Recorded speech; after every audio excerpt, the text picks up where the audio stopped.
gente amiga do Centro Espírita Miguel. Nós da diretoria queremos agradecer a confiança que nos foi depositada por toda a doação que recebemos, né? E é com muita alegria que comunicamos a todos que a obra do telhado foi concluída. Olha que maravilha, né? Esses corações queridos, amigos, né, que colaboraram tanto para que isso se concretizasse, né? Assim sendo, abriremos a nossa casa para a reunião pública de quinta-feira. Será no dia 26 de maio, às 14h30, e todos estão convidados. Esse retorno das atividades do SEM, ele deve ser gradativo, priorizando vidas e a saúde de todos os trabalhadores e frequentadores, seguindo rigorosamente um protocolo orientado pelo CERJ, que é o Conselho Estadual Espírita, né, do Rio de Janeiro, de distanciamento limitado a 60 pessoas, com uso de máscara e comprovante de vacinação. Importante ainda lembrar, se por acaso algum trabalhador ou frequentador, né, apresente sinais e sintomas de Covid, deve imediatamente respeitar o isolamento domiciliar e ainda procurar orientação médica. Importante que tenham essa prática, né, respeitando todos aqueles que convivem conosco, seja no grupo familiar, seja no grupo social, enfim, onde estivermos, né? E foi graças a todos esses corações generosos que conseguimos alcançar essa meta. Que Jesus abençoe e ilumine esses corações. Que assim seja, graças a Deus.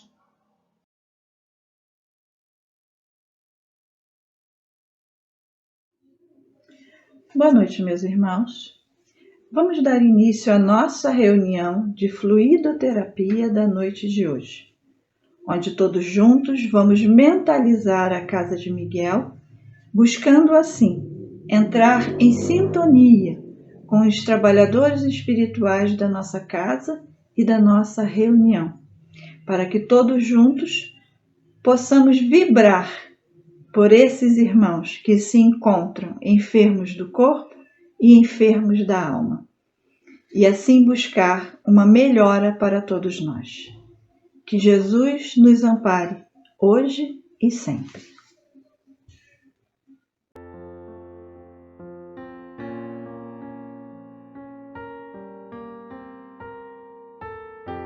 Do livro Caminho, Verdade e Vida, pelo Espírito Emmanuel, psicografia de Francisco Cândido Xavier. A lição 46. Quem és? Há só um legislador e um juiz que pode salvar e destruir. Tu, porém, quem és? Que julgas a outrem. Tiago, capítulo 4, versículo 12. Deveria existir, por parte do homem, grande cautela ao emitir opiniões relativamente à incorreção alheia. Um parecer inconsciente ou leviano pode gerar desastres muito maiores que o erro dos outros, convertido em objeto de exame. Naturalmente, existem determinadas responsabilidades que exigem observações acuradas e pacientes daqueles a quem foram conferidas. Um administrador necessita analisar os elementos de composição humana que lhe integram a máquina de serviços. O magistrado, pago pelas economias do povo, é obrigado a examinar os problemas da paz ou da saúde social, deliberando com serenidade e justiça na defesa do bem coletivo. Entretanto, importa compreender que homens como esses entendendo a extensão e a delicadeza de seus encargos espirituais, muitos sofrem quando compelidos ao serviço de regeneração das peças vivas, desviadas ou enfermiças, encaminhadas à sua responsabilidade. Na estrada comum, no entanto, verifica-se grande excesso de pessoas viciadas na precipitação e na leviandade. Queremos seja útil a cada discípulo, quando assediado pelas considerações insensatas, lembrar o papel exato que está representando no campo da vida presente, interrogando a si próprio antes de responder às indagações tentadoras. Será este assunto de meu interesse? Quem sou? Estarei de fato em condições de julgar alguém? Graças a Deus.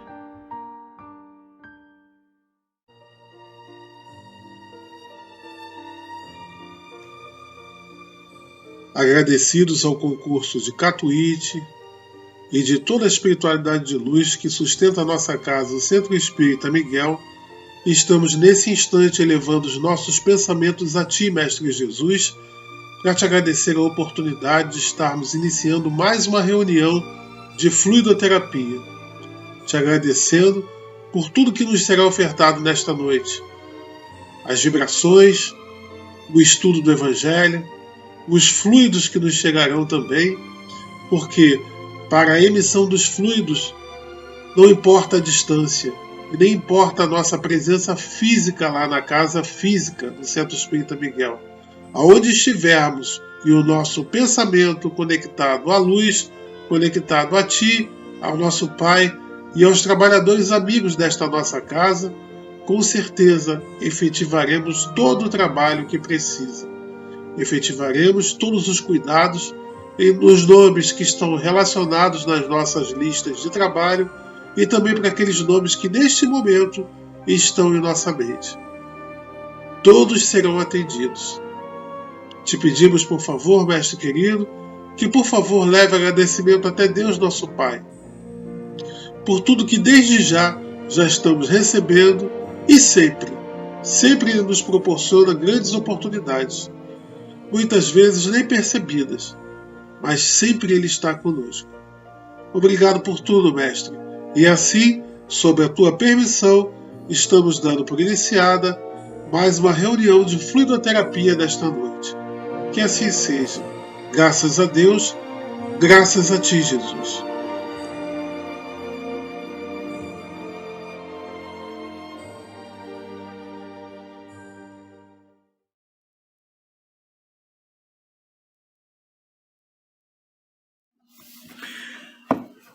Boa noite, irmãos. Que a paz e o amor do Divino Mestre Jesus estejam entre nós. O meu nome é João Dion da Cunha e eu sou um trabalhador da Casa de Miguel. Nós estamos estudando o início do capítulo 4 do nosso Evangelho, que tem o título do capítulo é Ninguém pode ver o reino de Deus se não nascer de novo. Isso daqui é nitidamente a afirmação da reencarnação. Nós vamos ter os três trechos iniciais que geraram o tema. Depois vamos procurar desenvolver esse tema com vocês. O primeiro está em Mateus, capítulo 16, versículo 13 a 17. Ele diz assim: E veio Jesus para os lados de Cesareia de Filipe e interrogou seus discípulos, dizendo: Quem dizem os homens que é o Filho do Homem? E eles responderam: Uns dizem que é João Batista, outros que é Elias, e outros ainda que é Jeremias ou algum dos profetas. Disse-lhe Jesus: E vós, quem dizeis que sou eu? Respondendo Simão Pedro, disse: Tu és o Cristo, Filho do Deus vivo. E respondendo Jesus lhe disse: Bem-aventurado és, Simão, filho de Jonas, porque não foi a carne e o sangue que te revelaram isso, mas sim meu Pai que está nos céus. Depois temos uma segunda afirmativa, agora está em Marcos, capítulo 6, versículo 14 e 15, está em Lucas também, capítulo 9, versículos de 7 a 9, que diz assim: E chegou Herodes, o tetrarca,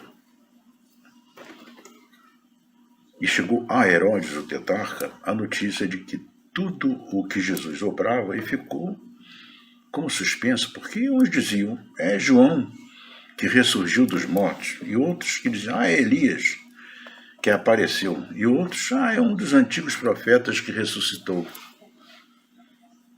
Então Herodes disse: eu mandei degolar a João, quem é, pois, este de quem ouço semelhantes coisas? E buscava a ocasião de o encontrar, de o ver, né? E, por último, a afirmação que está em Mateus 17, versículos 10 a 13, e está em Marcos também, capítulo 18, versículos 10 a 12. Diz assim: E os discípulos, isso faz após a transfiguração, os discípulos lhe perguntaram, dizendo: Pois por que dizem os escribas que importa vir Elias primeiro?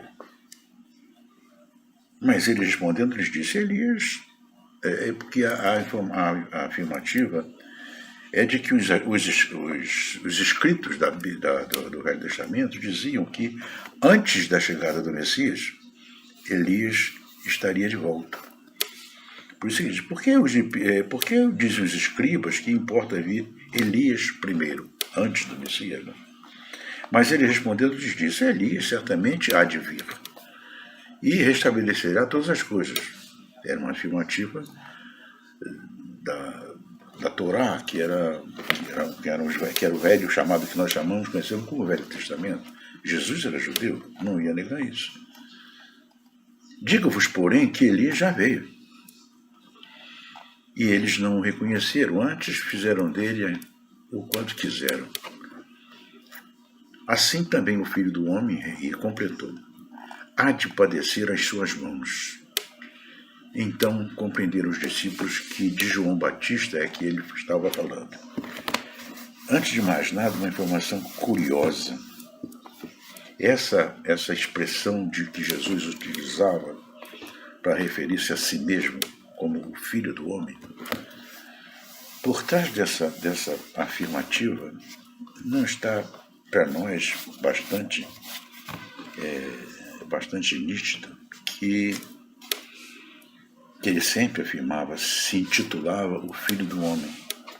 Não o Filho de Deus, né? Único Filho de Deus na Terra. Ao contrário, ele se afirmava Filho do Homem, não era filho de José. E ele se afirmava Filho do Homem antes de qualquer coisa. Deus não era o Pai de Jesus, é o Pai de todos nós, não apenas de Jesus, né? Então essa expressão é curiosa, porque ele utiliza isso o tempo inteiro, né? Agora, na realidade, o que ele falava era da reencarnação. Uma coisa curiosa, entre os judeus, sobretudo entre os fariseus, as duas divisões da religião judaica à época de Jesus eram os fariseus e os saduceus. Eram quase como uma espécie de oposição esquerda e direita, era quase que uma facção religiosa, mas muito mais política do que religiosa.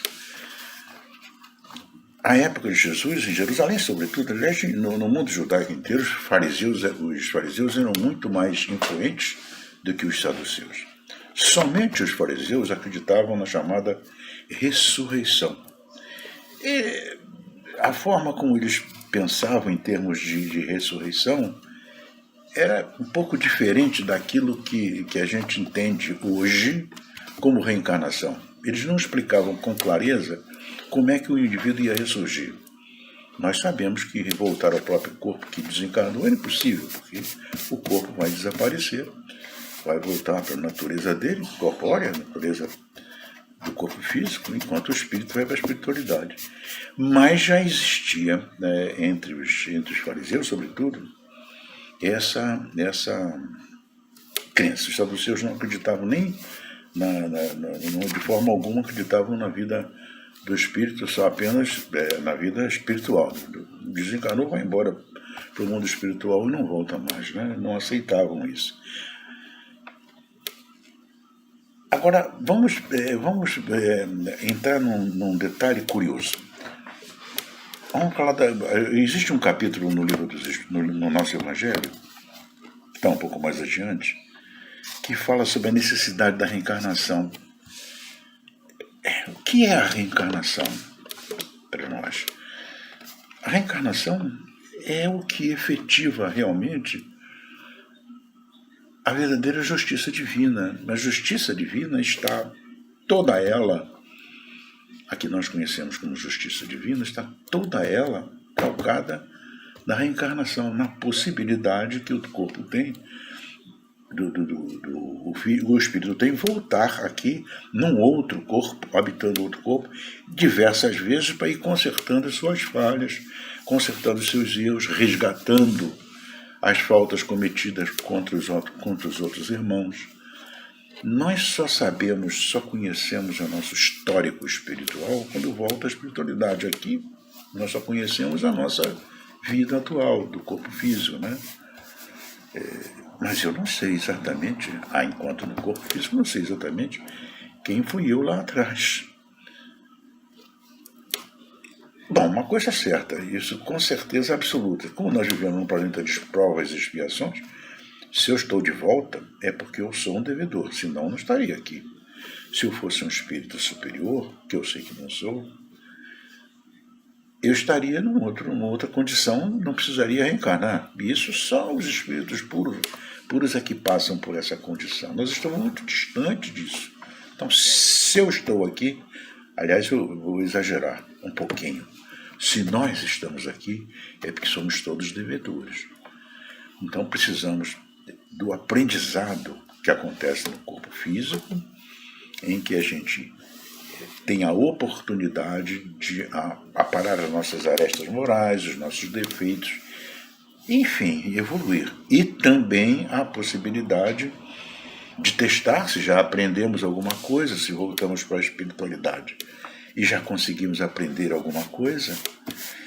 Eu costumo dizer uma coisa curiosa, que é uma realidade. Vocês já viram quando chega na primeira infância, dos primeiros 7 anos, a partir dos 7 anos, a criança começa a adquirir uma certa independência. Quando chega nos 13, 14 anos, a chamada segunda infância, é que afloram aquelas características daquele espírito, né? Aí quando você vê um menino com uma arma na mão, cometeu um assassinato com 12, 13 anos, não entende. Como é que pode? Foi influência. Aí fala, não é influência apenas do local onde vive, dos amigos, dos colegas.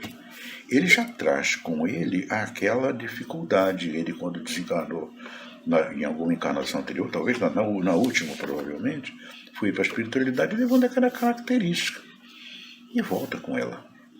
Não conseguiu na espiritualidade, de repente tentou, estudou e procurou se preparar para evitar de carregar para uma nova encarnação essa característica, mas não conseguiu superar. Vai ter que reencarnar de novo, depois de desencarnar vai levar de volta. Então eu tenho um hábito curioso, um comentário que eu costumo usar muito. Eu comecei a fumar aos 13 anos de idade. E fumei até 51 anos de idade, quando eu conheci a doutrina espírita, que eu parei de fumar.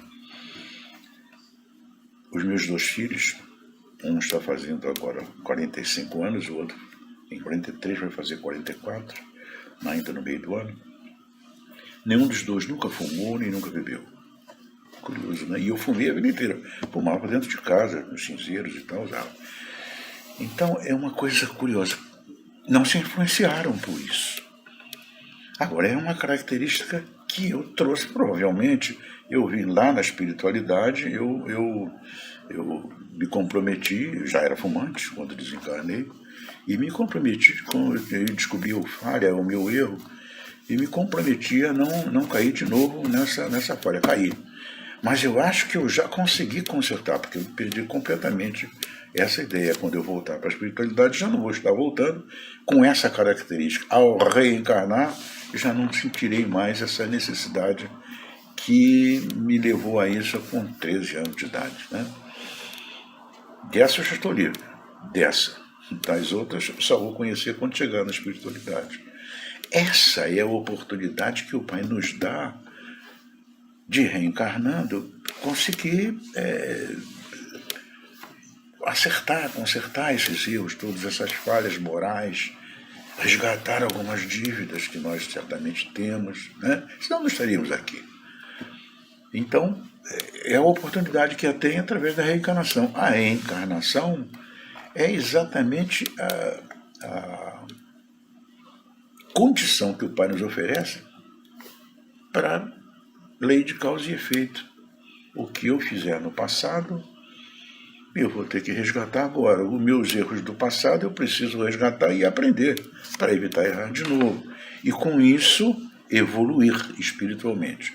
Essa evolução acontece no corpo físico, como acontece também na espiritualidade. A gente, enquanto está na espiritualidade, na espiritualidade é mais fácil, inclusive, nesse ponto, porque a gente não tem, se a gente tiver condições para isso, é claro, a gente não tem a proximidade do materialismo, né, que a gente tem na Terra. Afastado disso, no mundo espiritual, a gente tem condição de antever, não tudo, mas de ver algumas falhas nossas do espírito, conhecer essas falhas, e muitas das vezes é onde a gente consegue se arrepender dessas falhas e procurar consertar, aprender, e pede, implora por uma reencarnação muitas das vezes difícil, para poder consertar aquilo. Aquela frase que algumas pessoas dizem: eu não pedi para nascer assim. Pediu sim. Nós, na espiritualidade, ao ver a nossa condição espiritual, o nosso patamar espiritual, assim, em termos de elevação, é que a gente se reconhece e pede para vir com essas dificuldades para poder aprender, né? a livrar-se desse problema, né? Bem, dando continuidade então ao nosso tema, agora vamos ver um outro aspecto, né, que faz parte da necessidade da reencarnação. A pergunta de número 25 do nosso Evangelho diz assim: a encarnação é uma punição? E somente aqueles espíritos culpados é que lhes estão sujeitos? Os espíritos respondem assim: a passagem dos espíritos pela vida corpórea é necessária para que eles possam realizar, com a ajuda do elemento material, os propósitos cuja execução Deus lhes confiou. É ainda necessária por eles mesmos, pois a atividade de que então se veem obrigados a desempenhar os ajuda a desenvolver a inteligência. A reencarnação não serve apenas para apagar e consertar os erros, isso é sobretudo para aprender, né? Aprender até mesmo a nível cultural, a gente aprende assim. No corpo físico você estuda e você vai aprendendo, vai vivenciando aquelas condições, as profissões, né? E é para isso que serve o corpo físico. Deus, sendo soberanamente justo, deve aquinhoar equitativamente a todos os seus filhos. Todos nós nascemos simples, como espíritos simples e ignorantes, sem conhecer nada, e absolutamente se vivamos a cada encarnação, né, que nós temos, a gente vai progredindo e vai aprendendo. É por isso que ele, o Pai, concede a todos o mesmo ponto de partida, daquilo que a gente falou. Simples e ignorantes, nascemos todos rigorosamente no mesmo patamar, exatamente iguais. Todo privilégio que Deus concedesse seria uma preferência, e toda preferência seria uma injustiça. Você já imaginou se realmente Deus criasse pessoas espíritos já elevados, seria injusto. A verdadeira justiça de Deus está na reencarnação, porque com a reencarnação Ele nos permite aprender. Nós que somos responsáveis por nós mesmos. Ninguém é responsável por nenhum de nós. Somos nós. Para isso nós temos o livre-arbítrio. E nós somos responsáveis pelo uso que fazemos desse livre-arbítrio. Mas, completando aqui, mas a encarnação para todos os espíritos é apenas um estado transitório. O período de tempo que a gente passa aqui é muito menor do que o período que a gente passa na espiritualidade. É uma tarefa que Deus lhes impõe no princípio da existência como uma primeira prova do uso que eles vão fazer do seu livre-arbítrio, né? Aqueles que executam essa tarefa com zelo sobem rapidamente de maneira menos penosa. Os primeiros degraus da iniciação e gozam mais cedo o resultado desse trabalho. Aqueles que, ao contrário, fazem mau uso da liberdade que Deus lhes concede, retardam o seu progresso. É assim que, por sua obstinação, podem prolongar indefinidamente a necessidade de se reencarnarem. E é aí, então, que a encarnação se torna um castigo. Eu estou fazendo esse comentário por uma razão. Muitas pessoas acham que a reencarnação é apenas um castigo. Não, nada disso. É como eu disse, a gente reencarna. Primeiro para aprender não apenas a nível moral, e não apenas para resgatar as nossas dívidas com os nossos irmãos, consertar as nossas falhas morais, aprender também, né, com tudo, até a nível intelectual. Você aprende tudo. Existe uma preocupação, essa preocupação de que a reencarnação é um castigo. Vou contar para vocês uma coisa curiosíssima. Eu ouvi há muitos anos atrás, já dentro da doutrina espírita, um comentário curioso. A reencarnação, eu não saberia informar se esse capítulo que está na Bíblia, falava sobre a reencarnação, está no Novo Testamento ou se está no Velho Testamento. Como os fariseus aceitavam aquilo que eles chamavam de ressurreição, a gente poderia afirmar que estava no Velho Testamento. Mas há um detalhe curioso. Afirma-se que esse capítulo que existia na Bíblia, quando a Bíblia foi passada para o latim, por São Jerônimo, no ano 300 e tanto, 400 e alguma coisa, constava da Bíblia esse capítulo que mostrava o que era a reencarnação, né? Não da forma como estava explicada na ressurreição. A volta num novo corpo para aprendizado.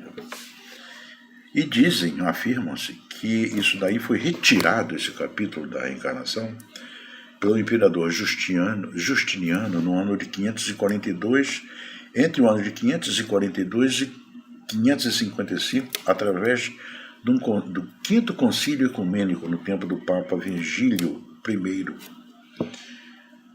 Foi o segundo concílio em Constantinopla. Justiniano foi imperador do Império Romano na cidade de Constantinopla, atual Bizâncio, né?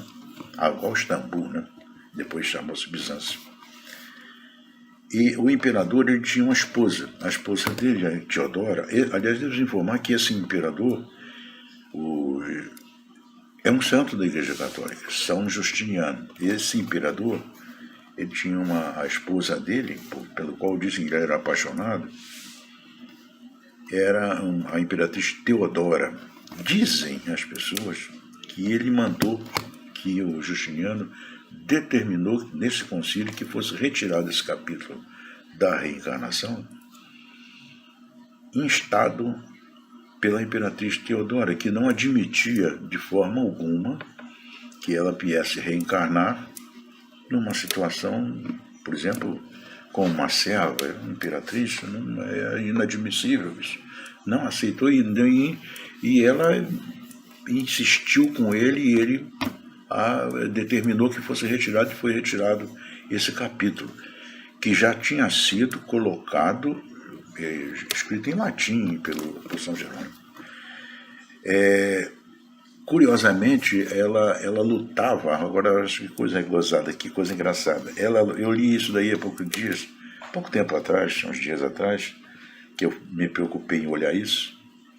Ela lutava ferrenhamente contra o monofisismo. O monofisismo era na época em Constantinopla, era uma cultura que era uma exclusividade dos ortodoxos, que ainda é, provavelmente, dos ortodoxos. Era o seguinte, o monofisismo, ele pregava que o corpo de Jesus era exclusivamente espiritual, enquanto que o cristianismo, na época, e ela era cristã, como Justiniano, não admitia isso. Ele não absolutamente contrário, dizia que o Jesus tinha um corpo espiritual, um corpo físico, né? Curioso, né? E ela lutava contra isso.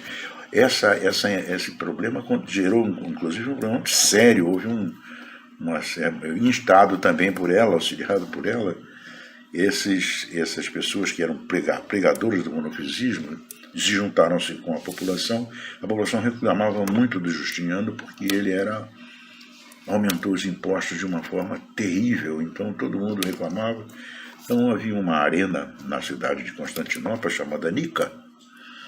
Nessa arena de Nica eles se juntaram, os monofisistas, vamos dizer assim, se juntaram junto com a população para protestar contra Justiniano. E Justiniano, instado por Teodora, mandou o exército romano e lá foram trucidados 35 mil pessoas da população de Constantinopla. Só para vocês terem uma ideia até onde ia o medo, né, vamos dizer assim, talvez seja esse tipo de preocupação, não admitir a reencarnação por parte das outras doutrinas cristãs, por causa desse medo que existe da possibilidade de você reencarnar de uma condição completamente diferente da tua agora, em termos sociais ou em termos físicos, enfim.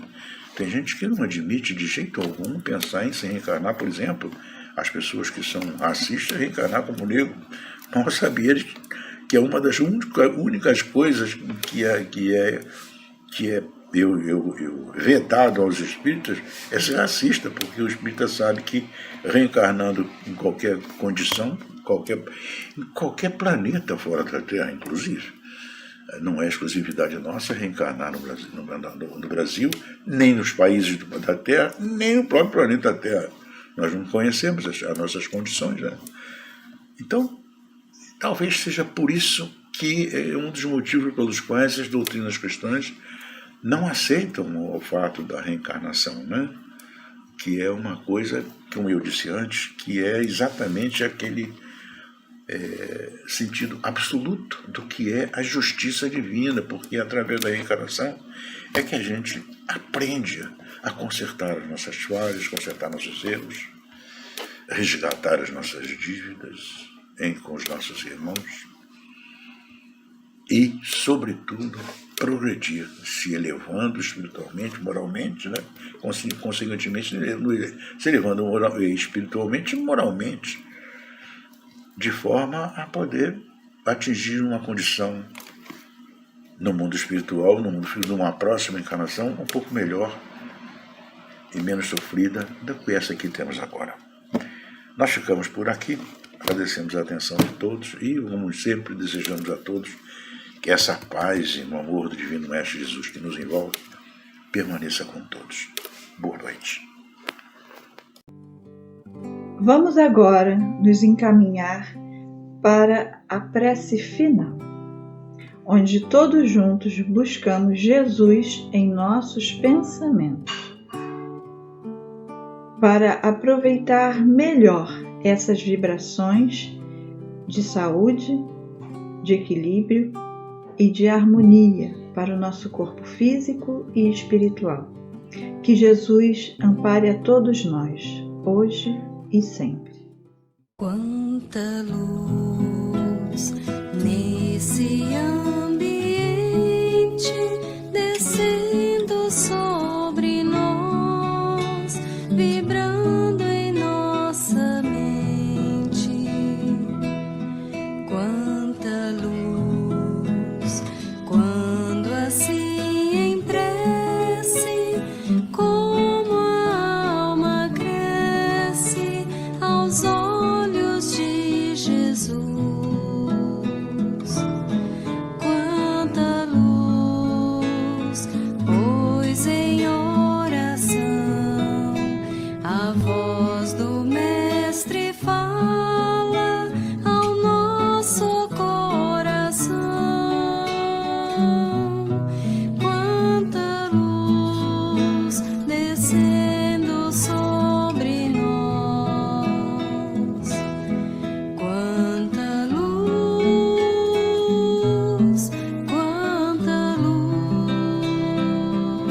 Ao término de nossa reunião, estamos mais uma vez elevando os nossos pensamentos a Ti, Mestre Jesus, agradecidos que estamos pelas oportunidades que nos foram proporcionadas nesta noite.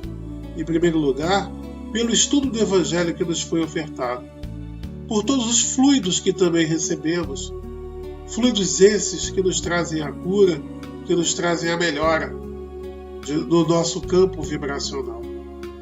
Agradecidos também por toda essa pontuação, vamos refletindo sobre tudo o que estudamos, vamos repensando a nossa caminhada para que empreguemos atitudes e pensamentos de forma melhor. Te pedimos também, Mestre Jesus, que por favor leve o nosso agradecimento até Deus nosso Pai, tanto que Ele nos proporciona, e muitas das vezes nem percebemos, mas aqui, nesse instante, mais leves e mais tranquilos, estamos a agradecer por tudo que não sabemos nem mensurar. E assim, Mestre querido, que as Tuas vibrações de luz e de paz permaneçam conosco hoje e sempre, como sempre sabemos que elas estão. Estamos ainda na luta, envidando esforços para estarmos vibrando na Tua face. Obrigado por tudo. Graças a Deus, graças a Ti, Jesus.